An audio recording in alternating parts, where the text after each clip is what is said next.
নমস্কার, নিউজ ভ্যানগার্ডের এক নজরে 25 সকলকে স্বাগত। সঙ্গে রয়েছে শতাব্দী। বৈধ অনুমোদন ছাড়াই অনেক কিছু হচ্ছে এডিসিতে। একের পর এক মিথ্যাচারের পর্দা ফাঁস হচ্ছে। আমাদের কাছে সবকিছু খবর রয়েছে, সঠিক সময়ে সবকিছু প্রকাশ করা হবে। টাকারজোড়া জন্মেজয় নগরে এই যোগদান সভায় কথাই বলেছেন মুখ্যমন্ত্রী মানিক সাহা। সভায় 193 পরিবারে মোট 413 জন ভোটার বিজেপিতে যোগদান করেছে। চুরি বা হারিয়ে যাওয়া 30টি মোবাইল ফোন উদ্ধার করেছে পশ্চিম ত্রিপুরা জেলা পুলিশ। বিভিন্ন এলাকা থেকে এই মোবাইলগুলি উদ্ধার করা হয়েছে বলে জানা গেছে। উদ্ধার হওয়া ফোনগুলি পশ্চিম থানায় প্রকৃত মালিকদের হাতে তুলে দেওয়া হয়।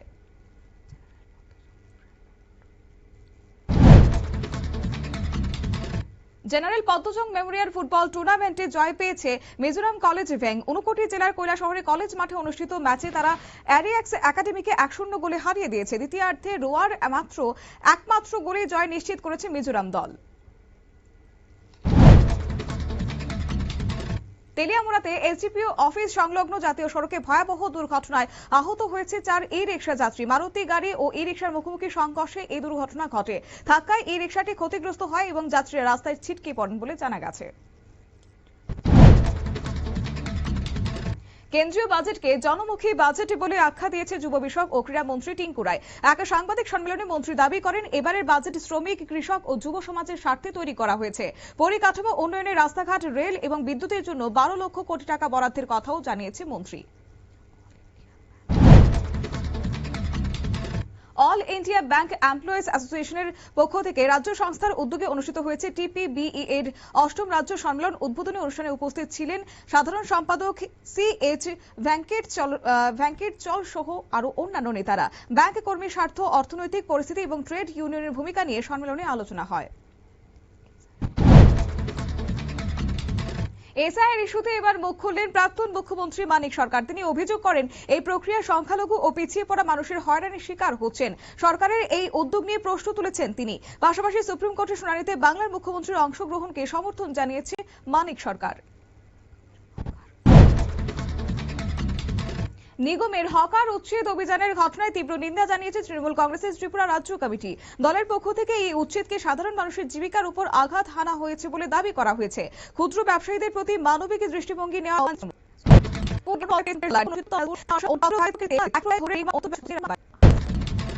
আসন্ন এডিসি নির্বাচন নিয়ে মুখ খুলেছে সিপিএম এর প্রাক্তন পলিট ব্যুরো সদস্য মানিক সরকার। তিনি জানান, এই নির্বাচনে সিপিএম ঐক্যবদ্ধভাবে লড়াই করবে।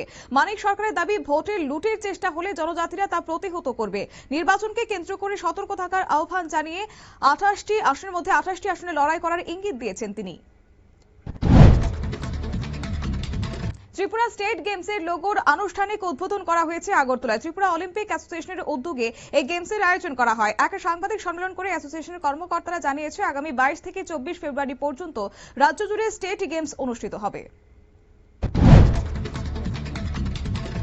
মনরেগা বাঁচাও কর্মসূচিকে সামনে রেখে 16 ফেব্রুয়ারি লোকভবন অভিযানের ডাক দেওয়া হয়েছে ত্রিপুরা প্রদেশ কংগ্রেসের পক্ষ থেকে।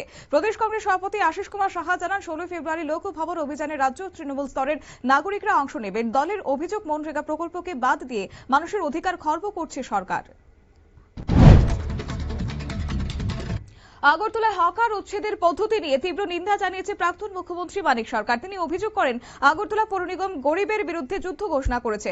ফুটপাত দখলমুক্ত করার উদ্যোগকে কেন্দ্র করে এই বিতর্ক তৈরি হয়েছে।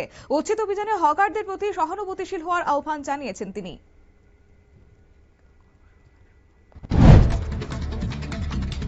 শিক্ষা, কর্মসংস্থান সহ 5 দফা দাবিতে প্রজন্ম বাঁচাও স্লোগানকে সামনে রেখে আগরতলায় র্যালি সংগঠিত করেছে ডিওয়াইএফআই ও টিওয়াইএফ। এদিন এডিনগরে স্বামী বিবেকানন্দের মূর্তিতে পুষ্পার্ঘ্য অর্পণের মধ্য দিয়ে কর্মসূচির সূচনা করা হয়।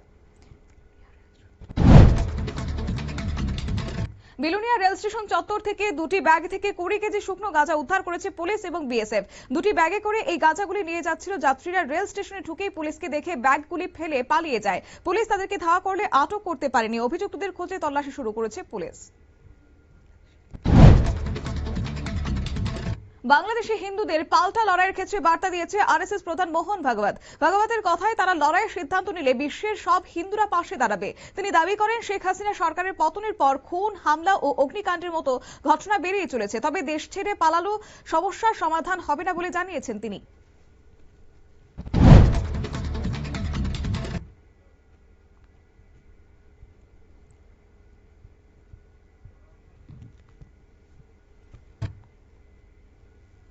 কংগ্রেস সাংসদ গৌরব গগৈয়ের ক্ষেত্রে পাকিস্তান যোগ অভিযোগ নিয়ে আসামের মুখ্যমন্ত্রী হিমন্ত বিশ্ব শর্মা দাবি করেছেন, বিশেষ তদন্তকারী দলের রিপোর্টে সেই যোগসূত্র স্পষ্ট হয়েছে। রবিবার সাংবাদিক সম্মেলন করে তিনি জানিয়েছেন, তদন্ত রিপোর্ট কেন্দ্রীয় স্বরাষ্ট্র মন্ত্রকের হাতে তুলে দেওয়া হবে। গগৈয়ের বিরুদ্ধে অভিযোগ নিয়ে তার আর কোনো সন্দেহ নেই। পহেলগাম জঙ্গি হামলার পর সিন্ধু জলবন্টন চুক্তি নিয়ে স্থগিত রেখেছে ভারতের। পর থেকেই সওয়ালকোট জলবিদ্যুৎ প্রকল্প নির্মাণে তোড়জোড় শুরু করেছে। অক্টোবর মাসে পরিবেশ মন্ত্রকের বিশেষ কমিটি প্রকল্পটিকে ছাড়পত্র দেয়। সিন্ধু চুক্তি অনুযায়ী চেনাবের মতে নদীতে প্রকল্প নির্মাণে ভারতের নানা সিদ্ধান্ত সীমাবদ্ধতা ছিল। নাগরিকত্বের আগে ভোটাধিকার ইস্যুতে সোনিয়া গান্ধীর বিরুদ্ধে আনা অভিযোগ রাজনৈতিক উদ্দেশ্য প্রণোদিত ও সম্পূর্ণ ভিত্তিহীন। দিল্লির রাউজ অ্যাভিনিউ কোর্টে লিখিত জবাবে এই কথা জানিয়েছে কংগ্রেস নেত্রী। এই মামলায় নাগরিকত্ব পাওয়ার আগেই তিনি ভোটের তালিকায় নিজের নাম তুলে নিয়েছিলেন বলে অভিযোগ। মহাকাশ প্রযুক্তিতে নতুন সাফল্য পেল ভারত। আহমেদাবাদের এক সংস্থা পৃথিবীর বাইরে কক্ষপথ থেকে অন্য স্যাটেলাইট পর্যবেক্ষণের কৌশল আয়ত্তে করেছে। সম্প্রতি এই প্রযুক্তির সফল পরীক্ষা সম্পন্ন হয়েছে বলে দাবি করা হয়েছে। এই প্রযুক্তি শত্রু দেশের স্যাটেলাইট নজরদারি এবং ব্যালিস্টিক ক্ষেপণাস্ত্র শনাক্ত করতে কাজে লাগতে পারে। বিহারের মাধেপুরায় একটি সরকারি স্কুলের মিড ডে মিল খেয়ে অসুস্থ হয়ে পড়েছে প্রায় 70 জন পড়ুয়া। তাদের স্থানীয় হাসপাতালে ভর্তি করা হয়েছে। এক পড়ুয়ার অবস্থা সংকটজনক। শনিবার মাধেপুরা থানার শাহুগড় গ্রামের একটি স্কুলে এই ঘটনা ঘটে। একের পর এক পড়ুয়া অসুস্থ হয়ে পড়ায় স্কুল জুড়ে আতঙ্ক ছড়িয়ে পড়ে।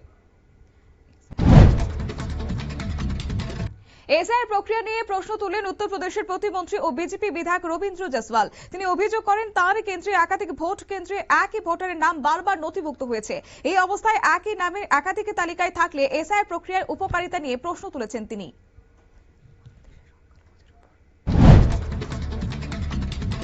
বাংলাদেশের সংখ্যালঘুদের ওপর হিংসার ঘটনাকে লঘু করে দেখানো হচ্ছে বলে অভিযোগ তুলে উদ্বেগ প্রকাশ করেছে বাংলাদেশি হিন্দু বৌদ্ধ খ্রিস্টান ঐক্য পরিষদ। বিভিন্ন রাজনৈতিক দলের নির্বাচনী ইস্তেহার দেখে তারা গভীর ক্ষোভ প্রকাশ করেছে। সব দলের ইস্তেহারে সংখ্যালঘুদের অধিক এবং নিরাপত্তার বিষয়টি উপেক্ষিত হয়েছে বলে অভিযোগ।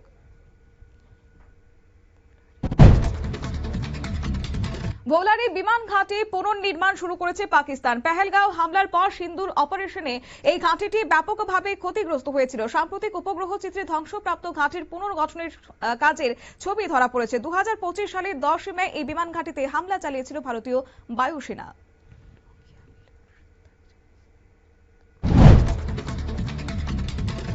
বকেয়া বিল পরিশোধের দাবি জানিয়ে বাংলাদেশের বিদ্যুৎ উন্নয়ন বোর্ডকে চিঠি দিয়েছে আদানি গোষ্ঠী।